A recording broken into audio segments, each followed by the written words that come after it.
Hai, masih bersama saya, Mr. Z bicara. Tentu saja bicara tentang kebenaran berdasarkan fakta, data, dan realita. Teman-teman, terkait dengan persoalan gugatan cerai antara Mbak Imbong dan Paula Verhoeven, semakin kesini nih semakin seru. Kenapa? Rupa-rupanya barang bukti yang diajukan ke pengadilan sebanyak 79 bukti. Ya, bukti. Rupa-rupanya ditentang atau diprotes oleh pihak kuasa hukum Paula Verhoeven. Hal ini menyangkut masalah illegal akses. Terkait dengan bagaimana cara memperoleh bukti tersebut sehingga menimbulkan perdebatan publik. Bagaimana bisa bukti yang didapatkan secara ilegal kemudian dijadikan bukti secara resmi ke Pengadilan Agama Jakarta Selatan. Ini menimbulkan debat tebal antara pengacara Mbak Imbong dan juga pengacara Paula Verhoeven. Hal ini terkait dengan illegal access. Apa sebenarnya illegal access itu? Saya ingin membacakan kepada Anda terkait dengan illegal access. Supaya tidak salah, saya ingin membacakan kepada Anda melalui sumbernya. Illegal access adalah tindakan menggunakan sistem, data, atau informasi tanpa izin yang sah. Tindakan ini dapat dilakukan dengan sengaja dan disebut juga sebagai peretasan, pelanggaran komputer, atau peretasan komputer. Illegal access dapat dilakukan dengan berbagai tujuan seperti mencuri data sensitif, merusak sistem atau jaringan, melakukan penipuan, menyebarkan malware, mencari keuntungan finansial secara ilegal. Ciri-ciri terjadinya akses ilegal diantaranya adalah aktivitas login yang tak biasa, perubahan sistem tanpa izin, akses menuju data yang tidak seharusnya, terdapat aktivitas mencurigakan dalam log aktivitas, kinerja sistem akan menurun. Terkait dengan illegal access ini diatur oleh Undang-Undang ITE pasal 30 ayat 1 Undang-Undang ITE tentang peretasan, pasal 31 ayat 1 Undang-Undang ITE tentang penyadapan, dan pasal 46 ayat 1 tentang tindak pidana terkait dengan pelanggaran Undang-Undang ITE. Nah, teman-teman, bagaimana bisa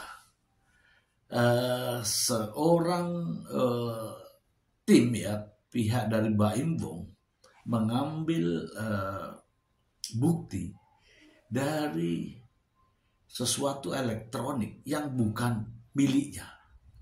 Apalagi hal ini pengambilannya secara ilegal. Bahkan hasilnya dijadikan sebagai bukti di sebuah persidangan. Dan seolah-olah ini resmi. Sementara mengakses data milik orang lain jelas diatur oleh undang-undang. Dan hal ini melanggar Undang-Undang Informasi Transaksi Elektronika atau ITE. Saya ingin membacakan kepada Anda tentang bagaimana seharusnya terkait dengan Undang-Undang ITE, yaitu pada pasal 32 ayat 1. Saya akan bacakan untuk Anda. Setiap orang dengan sengaja atau tanpa hak atau melawan hukum dengan cara apapun, mengubah, menambah, mengurangi, melakukan transmisi, merusak, menghilangkan, memindahkan, menyembunyikan suatu informasi elektronik dan dokumen elektronik milik orang lain atau milik publik, diancam pidana penjara. Pasal 32 ayat 2. Setiap orang dengan sengaja dan tanpa hak atau melawan hukum dengan cara apapun memindahkan, mentransfer informasi elektronik dan atau dokumen elektronik kepada sistem elektronik yang lain yang tidak berhak. Ayat 3. Terhadap perbuatan sebagaimana dimaksud pada ayat 1 yang mengakibatkan terbukanya atau informasi elektronik dan atau dokumen elektronik yang bersifat rahasia menjadi diakses oleh publik dengan keutuhan data yang tidak semestinya. Terhadap perbuatan tersebut, teman-teman, terhadap perbuatan tersebut, setiap orang yang memenuhi unsur sebagaimana dimaksud dalam pasal 32 ayat 1 dipidana dengan pidana penjara 8 tahun dengan denda paling banyak 2 miliar. Pasal 48 ayat 2. Setiap orang yang memenuhi unsur sebagaimana dimaksud dalam pasal 32 ayat 2 dipidana dengan pidana penjara 9 tahun dan denda paling banyak 3 miliar. Pasal 48 ayat 3. Setiap orang yang memenuhi unsur sebagaimana dimaksud dalam pasal 32 ayat 3 dipidana dengan pidana penjara 10 tahun atau denda paling banyak 5 miliar rupiah. Oke teman-teman, jadi mengambil data rahasia atau data pribadi milik orang lain tanpa seizin pemiliknya adalah tindak pidana. Sebagaimana diterangkan oleh pengacara Mbak Imbong, selalu mengambil kalimat bahwa ini kan suami istri. Kalau suami istri tidak ada batasan untuk pengambilan data. Siapa bilang? Dalam undang-undang ini, dalam undang-undang ITE pasal 32 mengatakan setiap orang, tidak ada pengecualian, tidak ada status suami dan istri. Ya, jelas pasti itu pelanggaran. Mari kita dengarkan pernyataan sang pengacara yang katanya suami istri tidak ada istilah illegal access. Berikut ini.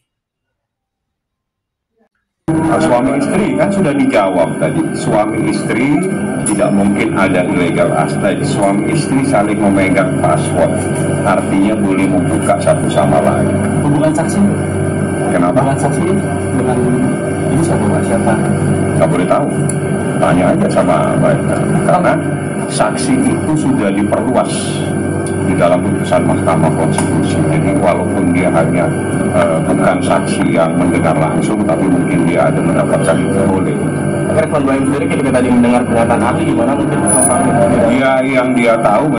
Suami istri kan sudah dijawab tadi. Suami istri tidak mungkin ada illegal access. Suami istri saling memegang password, artinya boleh membuka satu sama lain. Hubungan saksi? Kenapa? Hubungan saksi dengan ini siapa? Nggak boleh tahu. Tanya aja sama mereka. Karena saksi itu sudah diperluas di dalam putusan Mahkamah Konstitusi. Jadi walaupun dia hanya bukan saksi yang mendengar langsung, tapi mungkin dia ada mendapatkan itu boleh. Rekon Baim sendiri ketika tadi mendengar pernyataan ahli gimana mungkin? Dia yang dia tahu. Ya, itu kata pengacara, itu menurut pengacara. Tetapi menurut undang-undang berbunyi adalah setiap orang dengan sengaja mengakses Artinya apa? Tidak diperbolehkan siapa saja, karena bunyinya adalah setiap orang. Setiap orang yang mengakses data secara ilegal, yaitu namanya illegal access, maka tadi saya sudah sebutkan ancaman hukumannya. Dan ini dilakukan oleh pihak Baim Wong. Untuk mendapatkan bukti itu, ternyata dia melanggar undang-undang yang ini. Nah, sekarang ada upaya untuk membenarkan perbuatannya. Bagaimana kata ahli berikut ini? Mari kita simak bersama-sama. Ini lagi rame nih Bang, nah kasusnya perceraian Baim dan Paula kemarin. Sang kuasa hukumnya Paula Vera pun bilang ada legal access terhadap Baim Wong. Sementara pihak Baim Wong membantah ada legal access karena dia hubungan suami istri. Ya, seperti apa nih Bang? Abang melihatnya sebagai praktisi hukum. Nah, yang dimaksud illegal access dalam kasus perceraian Baim Wong sama Paula Verhoeven itu dalam hal data apa yang disampaikan? Mungkin nggak sebagai bukti-bukti Bang di dalam persidangan gitu Bang. Data-data itu untuk di persidangan didapatkan dari mana? Kemarin saya tanya apal dari handphone, katanya handphone suami istri nggak apa-apa katanya. Jadi data itu diperoleh dari HP. Ya, mungkin dari handphone ya. Yes. Nah, jadi bisa saya terangkan bahwa sesuatu itu yang diperoleh, ya, yang diperoleh sekali lagi data milik orang lain, ya, di mana data milik orang lain itu diakses, dikopi, dipindahkan, bahkan dibuat menjadi suatu dokumen alat bukti dalam persidangan, itu jelas adalah pelanggaran ataupun itu jelas adalah illegal access. Di mana kita tahu bahwa data pribadi itu kan biasanya disimpan di dalam HP ataupun di dalam ponsel. Ya, di dalam ponsel ataupun HP itu bisa juga dalam bentuk media, dalam bentuk flash disk. Nah, kalau dalam bentuk HP ataupun flash disk, data ini di print dan dibuktikan ke dalam persidangan, itu jelas illegal access karena tanpa izin daripada pemilik HP, pemilik data yang bersangkutan. Tapi meskipun dia suami istri Bang. Jadi kalau terkait suami istri, di dalam Undang-Undang ITE tidak disebutkan apakah itu suami atau istri yang boleh mengakses. Namun dikatakan adalah setiap orang. Nah, setiap orang ini kan nggak ada jabatan, nggak ada status. Jadi barang siapa yang melakukan perbuatan melawan hukum, yaitu mengambil data dari HP, ya, dikopi, bahkan disebarluaskan dalam bentuk dokumen yang dibawa dalam persidangan, itu merupakan pidana. Pidana apa buat? Pidana. Buktinya bisa dibilang gugur atau tidak satu gimana Bang? Jadi kalau terkait data yang disampaikan dalam persidangan dengan diperoleh tanpa izin pemilik data tersebut ataupun pemilik HP ataupun pemilik flash disk, itu jelas namanya illegal access. Ya, berarti kan ilegal. Bukti yang disampaikan dalam persidangan yang diperoleh secara ilegal, ya otomatis cacat demi hukum. Tinggal nanti pada saat kesimpulan itu pihak pengacara yang merasa keberatan kliennya datanya diambil, itu bisa menulis keberatan di dalam kesimpulan. Dan bisa, keberatan berarti Bang. Dan bisa melaporkan mungkin Bang. Dan itu bisa dilaporkan, cuman tunggu dulu setelah putusnya persidangan. Dengan menggunakan putusan persidangan itu dibawa ke polisi. Itu bisa dikenakan dugaan pasal 32 junto pasal 48 Undang-Undang ITE. Sebagai satu personal tidak. Karena apa? Ya namanya perbuatan itu adalah personal dengan personal. Gitu. Jadi nggak bisa dikatakan bahwa pokoknya suami dan istri gitu ya, itu bisa bisa menghilangkan atau memaafkan gitu kan dari suatu perbuatan itu tidak gitu. Oleh sebab itu maka bisa diperbankan gitu kan, ATM itu masing-masing gitu. Nah oleh sebab itu pada saat ini gitu kan, sebagai suatu pendidikan hukum, ini kan pendidikan hukum sebenarnya gitu kan, apakah dalam transaksi elektronik gitu kan, khususnya dalam tentang mengakses sesuatu data gitu kan, apakah suami istri itu bisa dikatakan ya suatu pihak yang sama dan kemudian tidak terjadi suatu akses. Nah, ini yang perlu dilihat gitu ya. Kalau semisal berdasarkan suatu norma gitu ya, norma ini kan ada namanya perintah, larangan, dan pengecualian. Itu bukanlah suatu pengecualian dalam konteks ini. Itu ya. Nah, jadi dua hal yang kita tanggapi pada saat ini. Pertama, tentang bukti elektronik, kemudian yang kedua tentang saksi fakta dan kemudian juga ahli gitu kan. Yang kalau misalnya saksi fakta dan ahli, kami mengatakan itu lemah dan malah itu menguntungkan kami terkait dengan dalil-dalil yang mereka dalilkan dan yang akan kami buktikan nantinya. Dan kemudian mungkin terakhir permintaan dari Mbak Paula gitu kan, bahwa sampai saat ini dia belum bisa bertemu dengan anak. Itu sebenarnya gitu kan, belum tidak bertemu ya, tetapi belum bisa tidur pokoknya utuh lah ya sebagai seorang ibu bersama dengan anak gitu. Itu sih pesan beliau gitu kan. Nah, makin kesini makin jelas bukan?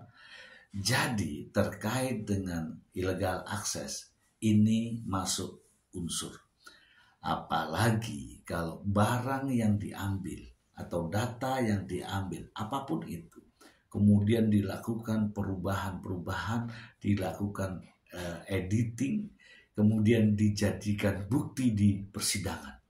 Ini sangat-sangat berbahaya.